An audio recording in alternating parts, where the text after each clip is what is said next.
Sahabat Oikumene masih dalam Rakernas PGIW SAG se-Indonesia. Topik lain yang juga hangat didiskusikan adalah tentang tantangan keesaan gereja di Indonesia dengan narasumber Pendeta Jeki Manuputi dan Pendeta Arlianus Larosa.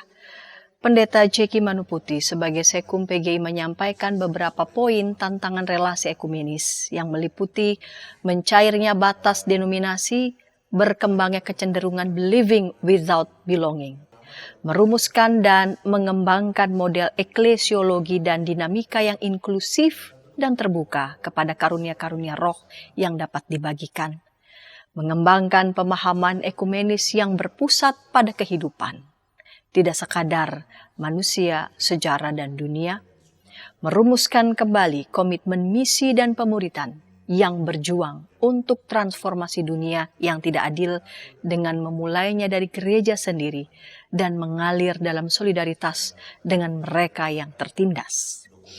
Meluasnya pendangkalan kehidupan spiritual, bahaya kekosongan jiwa, keterasingan, dan kesepian, serta spirit individualisme. Ada penguatan spiritualitas berbasis keluarga dan spiritualitas keugaharian. Mengembangkan PGI sebagai titik hubung ekumenis untuk mengelola dan mengembangkan relasi yang pro hidup di antara gereja-gereja anggota maupun dalam jejaring yang lebih luas ekumenis yang fungsional dan relasional. Respons teologis kontekstual gereja-gereja yang berfokus pada keberlanjutan, pembaruan, dan pemulihan ciptaan. Ada mitigasi dan adaptasi krisis iklim, perlindungan masyarakat adat, mengembangkan gereja yang tangguh bencana. Pendeta Arlianus Larosa sebagai Ketua Umum PGIW DKI Jakarta dalam topik tantangan keesaan gereja menyampaikan 4 poin penting yang menjadi tantangan dalam mengimplementasikan dokumen 4 Komitmen Keesaan Gereja 2019-2024. Yang pertama adalah kekurang arifan menghargai dan mengatasi perbedaan. Dalam penjelasannya, Pendeta Arlianus mengatakan bahwa PGIW DKI Jakarta mengalami kesulitan dalam merespons permohonan gereja anggota PGI untuk menjadi anggota PGIW DKI karena adanya penolakan dari gereja anggota PGI. Penolakan terjadi karena masalah antar sinode. Kita juga menemukan sinode gereja anggota yang karena kekurang arifan merespons perbedaan internal menghasilkan 2 kepemimpinan dan lalu saling klaim sebagai lembaga yang sah.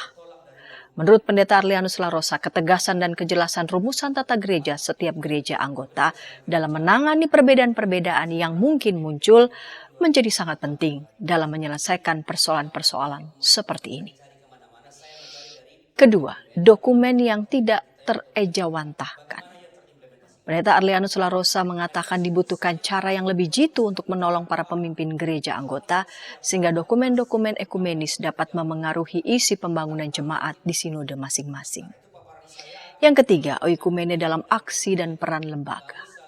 Pendeta Arlianus menyoroti pergumulan sinode gereja yang masih berkutat dengan upaya pemenuhan kebutuhan para pelayan. Lalu muncul pertanyaan, bagaimana gereja dapat terlibat secara signifikan dalam memperhatikan, membantu, memerdekakan dan melepaskan setiap orang yang tidak dapat memenuhi kebutuhan dasar hidup mereka dan keluarga mereka, jika para pelayan gereja sendiri juga harus berjuang untuk pemenuhan kebutuhan hidup mereka. Pendeta Arlianus menyampaikan bahwa setiap gereja, sekecil apapun, ia melihat dirinya tetap memiliki roti yang dapat dibagikan kepada yang lain. PGI dengan semua kelengkapannya perlu mengambil peran menginisiasi dan memfasilitasi oikumene dalam aksi. Sehingga ketika kita kembali ke tempat masing-masing, kita tidak hanya membawa pulang dokumen teologis, melainkan juga MOU. Keempat, gerakan keesaan dan lembaga konfesional. Pendeta Arlianus menyatakan bahwa dengan keyakinan akan nilai-nilai luhur dalam membangun relasi dengan semua pihak, kita harus mengatakan bahwa relasi kelembagaan dengan lembaga-lembaga konfesional ini tidak bersifat setara. Sebab di dalam PGI berhimpun gereja-gereja dengan aneka konfesi.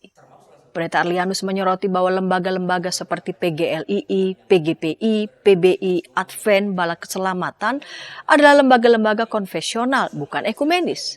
Lembaga-lembaga tersebut setara misalnya dengan Persekutuan Gereja-Gereja Reform di Indonesia atau Persekutuan Gereja-Gereja Lutheran di Indonesia.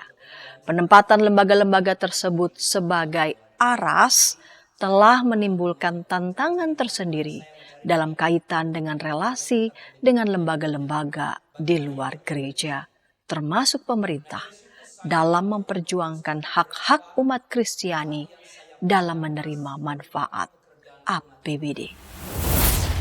Nah, ketegasan dan kejelasan rumusan tata gereja setiap gereja anggota dalam menangani perbedaan-perbedaan yang mungkin muncul menjadi sangat penting dalam menyelesaikan persoalan-persoalan seperti ini. Sehingga keesaan dalam kepelbagaian itu benar-benar menjadi nyata. Yang tak kalah penting adalah kemampuan menahan diri dari para pimpinan gereja dan upaya menemukan jalan ketiga yang baik bagi semua pihak. Ya, mengapa terjadi sekali lagi sampai sekarang apa yang saya katakan tadi belum dapat kami respons dengan baik, belum terselesai karena masing-masing pimpinan gereja itu mengatakan yang paling benar, yang paling sah kami. Ya, kalau tidak ada dalam menahan diri, maka ini akan menjadi persoalan sampai Tuhan Yesus datang. Nah, saya kutip pasal 5. Ya. PGI mewujudkan keesaan dengan DKG. Ini ketua timnya ada di sini. Gereja-gereja anggota PGI berusaha mewujudkan keesaan gereja dalam keperbagaiannya di Indonesia dengan menerima dan memberlakukan dokumen keesaan gereja, yakni pokok-pokok panggilan dan tugas bersama, pemahaman bersama iman Kristen, komitmen keesaan gereja serta tata dasar dan tata rumah tangga PGI. Di sela kegiatan Rakernas, tim YKB mewawancarai dua peserta Rakernas, yaitu Pendeta John Asihua sebagai Ketum PGIW Kalimantan Selatan dan Pendeta Marji Ririhena Dewana sebagai Ketua 1 PGIW Jawa Barat, yang menyampaikan apa yang menjadi harapan mereka pasca Rakernas. Demikian wawancara kami. Harapan kami bersama setelah Rakernas ini ialah sinergi selama 3 hari ini dan berupa keputusan dan juga berupa rekomendasi-rekomendasi itu benar-benar dapat diejawantahkan di wilayah masing-masing sehingga gerakan dan kebersamaan ekumenis ini bisa sungguh-sungguh hidup dan juga menolong keberadaan wilayah di mana semua anggota itu berada sehingga bisa menjadi berkah bagi semua orang. Jadi memang Rakernas ini adalah hadirnya PGIW dari seluruh Indonesia bersama dengan SAG.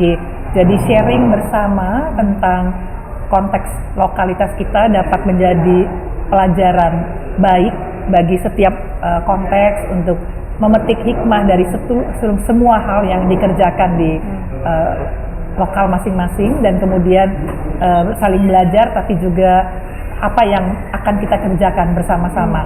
Kemudian kalau dalam Rakernas ini kemudian juga ada yang namanya sharing-sharing dari materi-materi yang ada, itu juga men-trigger kita untuk melakukan sesuatu sebagai bentuk antisipasi terhadap perubahan konteks yang ada.